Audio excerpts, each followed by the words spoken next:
អូខេជួបគ្នាទៀតហើយបងប្អូនយើងនឹងបន្តធ្វើលំហាត់បន្តទៀតចាវីដេអូមុនខ្ញុំនឹងបាននេះហើយបញ្ជាក់ហើយថាតួចែករួមធំបំផុតនៃ15 20និង25យើងបំបែកតាមកតាបធំបានន័យថាយើងចែកតាមរោគតាមកតាបធំឥឡូវនេះយើងរករួមគ្នាទាំង3នៅលើក្បាច់តែម្ដងអូខេអញ្ចឹងកុំឲ្យខាត់ពេលយូរយើងចាប់ផ្ដើមទាំងអស់គ្នាចាអញ្ចឹងយើងមានទី1យើងមាន15ណា15យើងរុញ10នៅក្នុងទី2 5នៅក្នុងខ្ទង់ទី1តាតបមកទៀតយើងរំលងខ្ទង់ទី3ពីខាងស្ដាំទៅឆ្វេងណាលងខ្ទង់ទី3តបមកយើងដាក់20 10អី15សុំទោសបងប្អូនទាំងអស់គ្នាទី1 15ត្រូវហើយទី1 15ហើយ20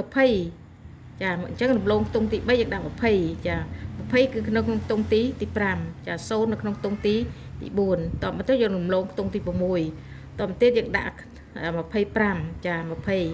10 20ហើយ5ចាគឺមកខ្ទង់ទី20គឺនៅក្នុងខ្ទង់ទី8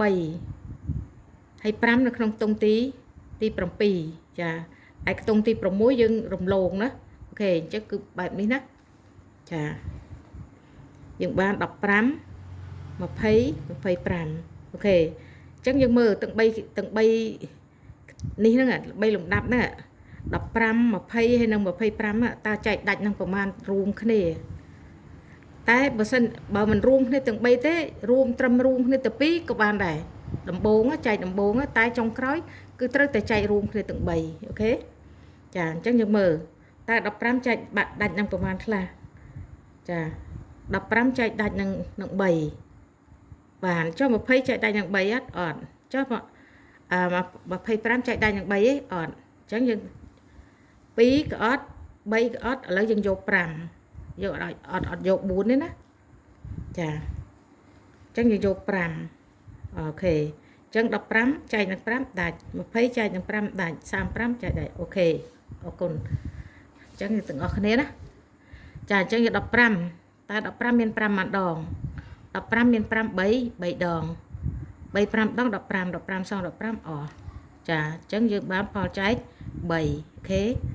ចាអញ្ចឹង3នេះជាផលចែករបស់15ណាតមកទៀតយើងចែក20ចែកនឹង5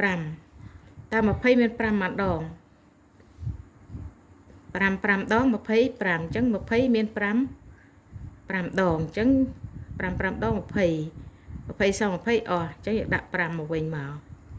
ដាក់នៅខ្ទង់រាយផលចែកនៅក្នុងខ្ទង់រាយចាអញ្ចឹង20មានផលចែកវាគឺ5តួចែកវាគឺរួមគឺ5ណាអូខេអញ្ចឹងយើងមើល25ចែកនឹង5 25ចែកនឹងតើ25មាន5ម៉ានដង25មាន5 5ដង5ដង25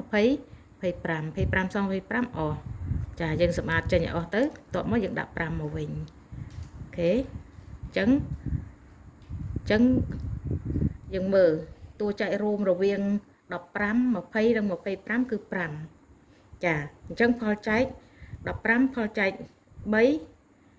ផលចែក5ឯ25ផលចែក5អូខេគឺបែបនេះណាចាអូខេអរគុណច្រើនបងប្អូនទាំងអស់គ្នាបានតាមដានឆ្ងល់សួរ